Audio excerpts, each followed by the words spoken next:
కూడా ఆహ్వానం.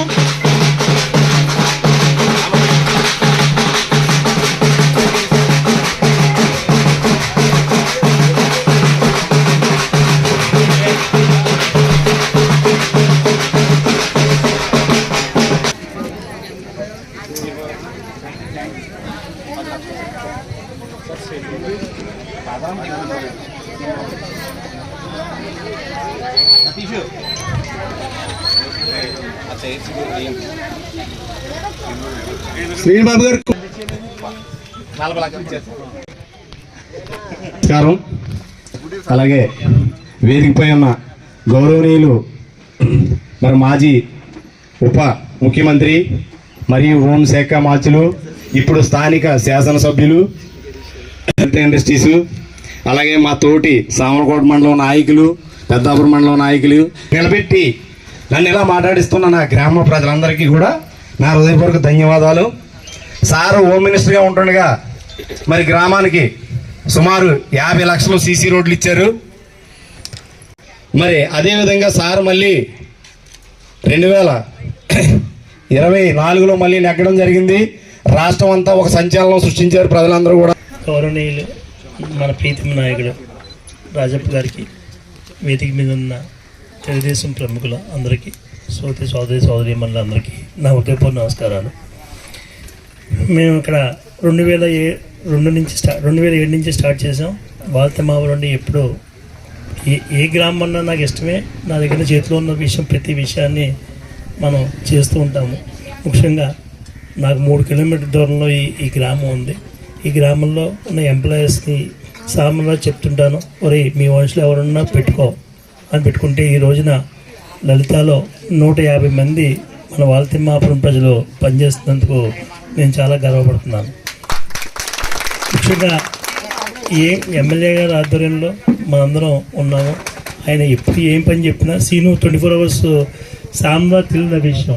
24 hours current కావాలి, 5 లక్షలు కట్టమని చెప్పి రోజున ఎమ్మెల్యే గారు చెప్పడం జరిగింది. ముందు రోజున వెంటనే కడతాను సార్ అని కట్టాము. వాటర్ ప్లాంట్ పురమాయించమని చెప్పారు. పురమాయించాం. ఏది కావాలనే అది పురమాయిస్తాం. ఇప్పుడు ఈ స్కూలు డెవలప్ చేస్తున్నాం సార్. ఇక్కడ జిమ్ ఒక 5 లక్షలు పెట్టి జిమ్ ఒకటి కావాలండి. 5 లక్షలు పెట్టి ఈ పిల్లలందరి కోసం జిమ్ కూడా చేస్తున్నాం సార్. ఎప్పుడైనా సరే ఈ గ్రామానికి ఏం కావాలన్నా నేను ముందుంటానని ఈ సభాముఖంగా తెలియపరుస్తాను. అవకాశం ఇచ్చిన సామరాజుకి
అందరికీ కూడా నమస్కారం.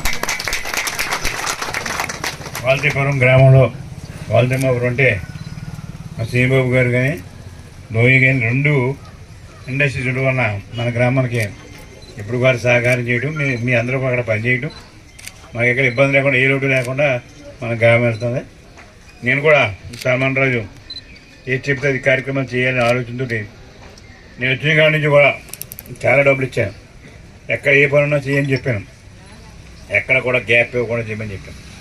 ఇప్పుడు కూడా ఒక 40 లక్షలు ఇచ్చారు మేడం. ఎక్కడ ఇబ్బంది లేదు, పని చేయడానికి ఇబ్బంది, పని చేసేటప్పుడు మీ గ్రామం ఏ పని ఉండకూడదని చెప్పి అన్ని పనులు కూడా చేసుకుంటూ వచ్చాయి ముందుకి. చేత మీరందరూ కూడా మరి ఎస్సీ గ్రామం అయినా నా మీద ఆదరణ ఎప్పుడు ఉంటుంది. మీ అందరూ మన సర్పంచ్ నెగ్గించే సార్ నాకు ఎప్పుడు కూడా దెబ్బ మీద నాకు ఎప్పుడు కూడా మెజారిటీ చెప్తున్నాను. ఇంకా నాకేం కావాలి? ఇలాంటి గ్రామాలన్నీ కూడా మనం అభివృద్ధి చేసే బాధ్యత నేను తీసుకుంటున్నాను. అలాగే మన శ్రీనిబాబు గారు కానీ మరి గ్రామంలో దత్తత తీసుకున్నట్టు ఏ కార్యక్రమం వచ్చినా ఆయన చేయటం, ఏ కార్యక్రమం నేను చెప్పిన ఆ కార్యక్రమం మీ గ్రామాన్ని చేయటం శ్రీనిబాబు గారు మొదటి నుంచి కూడా పనిచేస్తున్నాడు. అందుచేత ఎక్కడ కూడా మనకి ఇబ్బంది సహకారం కూడా ఈ ఇండస్ట్రీస్ సహకారం పూర్తిగా ఉంది మనకి. అంచేత ఇండస్ట్రీస్ ఉంటే మనకి అది ఉద్యోగాలు కలుగుతాయి. ఉద్యోగాలు రావాలి, ఇలా ఖాళీగా ఉండకూడదు. ఎప్పుడు అందరూ కూడా పనిచేస్తాం. 10 ఒక్కరికి ఉద్యోగాలు ఎట్లా ఉన్నాయి కనుక మనకి ఇబ్బంది. మరి ఇంకా రాజకీయంగా తీసుకుంటే మీకు తెలుసు, మొన్న చంద్రబాబు నాయుడు కూటమిలో భారీ మేజర్లు ఎక్కడో మరి ఆయన వచ్చిన కాడి నుంచి కూడా ఏదో కార్యక్రమం చేయాలి. రాజధాని పూర్తి చేస్తున్నాడు, అలాగే పోలవరం ప్రాజెక్టు పూర్తి చేస్తున్నాడు, రైల్వే జోన్ తెచ్చాడు, స్టేట్ బ్యాంక్ ఇచ్చాడు. ఆయన పెద్ద కార్యక్రమాన్ని కూడా చేయాలి. మనకు వచ్చేటప్పటికి నా నియోజకవర్గ పరంగా మన నియోజకవర్గంలో ఇప్పటికీ నేను వచ్చిన తర్వాత రమారమి 100-120 కోట్ల రూపాయలతోటి ఇవాళ వర్కులు జరుగుతున్నాయి. 80 కోట్ల రూపాయలతోటి వేళ రోడ్లు జరుగుతున్నాయి. మున్సిపాలిటీలో 10 పెద్దాపురం 10 సమర్పణ 10 కోట్లతో మున్సిపాలిటీలో వర్కులు జరుగుతున్నాయి.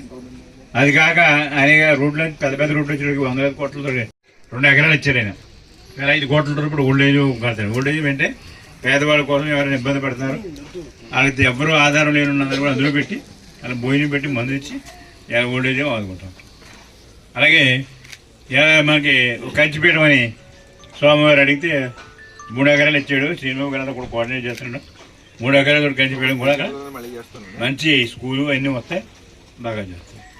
అలాగే 100 పడకల హాస్పిటల్ మనకి కాకినాడ కొంచెం ఇబ్బంది అవుతుంది. 100 పడకల హాస్పిటల్ కట్టాలనుకున్నాం. దానికోసం 3 ఎకరాలు అడిగాము. 3 ఎకరాలు కూడా ఇచ్చేసారు. మనకు 100 పడకలు తేవాలి. అలాగే ఒక మా అన్ని ఆఫీసులు కూడా ఇప్పటికీ కట్టేసాం. ఆఫీస్ కట్టవాల్సిన పని అన్ని ఆఫీస్ అయిపోయి అలాగే అన్ని పనులు కూడా నేను కూడా సాటిస్ఫాక్షన్ ఉంది. నేను ఎక్కడి నుంచి వచ్చి ఇక్కడ పని చేసినందుకు, ఎమ్మెల్యే గారు ఉన్నందుకు నేను కూడా నాకు సహకరించి నేను కూడా రుణం తీసుకున్నాను. అన్ని పనులు కూడా పూర్తి చేసి ఎక్కడ ఇబ్బంది లేకుండా ఇంకా 3 సంవత్సరాలు ఉన్నాయి. 3 సంవత్సరాల్లో కూడా మీ గ్రామం కానీ నియోజకవర్గం కానీ ఈ పని అన్ని పనులు అయిపోతాయి, ఏముండవు. ఇంకా అంటే చంద్రబాబు నాయుడు గారు కూడా వీళ్ళంత పడుదలగా వీళ్ళ గ్రామాలు అభివృద్ధి చేయాలి. మీరందరూ కూడా ప్రజల్లో ఉండండి, ఎవరు ప్రజలు ఉన్నప్పుడు ఊరుకోవాలని చెప్పి అందుకు అడిగి జరగని అన్నది. అంటే మనమైతే మొదటి నుంచి అలవాటు కనుక నేను తిరుగుతున్నాడు. కర్మను కూడా అందరూ చెప్పి అందరినీ కూడా పని చేయదండి. అలాగే పంచాయతీని నిధి ఎత్తున్నాడు. ఇలా పంచాయతీని కూడా డెవలప్ చేయడం కోసం నిధి జగన్ గారి కానీ ₹1 రాలేదు. అలాగే మండలం రాలేదు, నాకు రాలేదు. 5 సంవత్సరాలు ఏమైపోతుంది అర్థం నాకు ఎగిరిపోయింది అంతా. మేము వచ్చాం. ఇంకా మీకు ఏది కావాలో చెప్పండి, పని చేస్తాను. మీరు కూడా ఏది కావాలో చెప్పండి, పని చేస్తాను. నా స్థాయి కూర్చుంది అంటే ఇంకా పనులు లేవు. ఇంకా అన్ని పనులు చేసాం. మీ గ్రామానికి ఏమైనా కావాలో చెప్పండి, ఇచ్చేస్తామండి. సార్ ఒక రిక్వెస్ట్ సార్, ఇక్కడ చెరువు ఉంది సార్, నా 5 ఎకరాలు. ఇది అగ్ని ప్రమాదం జరిగినా ఏం జరిగినా వాటర్ కావాలి సార్. ఊరికి దగ్గరలో వాటర్ కావాలంటే ఈ చెరువును మనకు తగ్గించాలి సార్. ఈ గుడికి ఏమో ఈశాన్యం వస్తుంది సార్. ఆ చెరువుని అలాగే సార్ ఇచ్చేస్తాం సార్. Thank you sir. మీరు వాళ్ళు చెప్పారు చెప్పారు ఎలా పని కౌలు చెప్పారు. జగన్ గారు పని చేయాలి కదా, రైతు పని చేసాడా? పని చేయనప్పుడు ఎందుకు కౌరులు, ఎందుకు పనులు కావాలి మనకి. చంద్రబాబు పవన్ కళ్యాణ్ గారు వచ్చి పవన్ కళ్యాణ్ గారు కూడా బాగా చేస్తున్నారు. అందరూ కూడా పని చేద్దామని తెలియజేసుకుంటూ మీరందరూ కూడా పూర్తి సహకారం అండి. నేను మీ గ్రామానికి సపోర్ట్ ఇస్తాను, సల్మాన్ రాజుకి సపోర్ట్ ఇస్తాను. మా సీనియర్ సపోర్ట్, నా సపోర్ట్ సల్మాన్ రాజు గారు ఉందంటే మన అడ్డే ఉంది, అడ్డే ఉంది అని కూడా పనులు వెళ్ళిపోతాం సార్. తెలియజేసి తదుపరి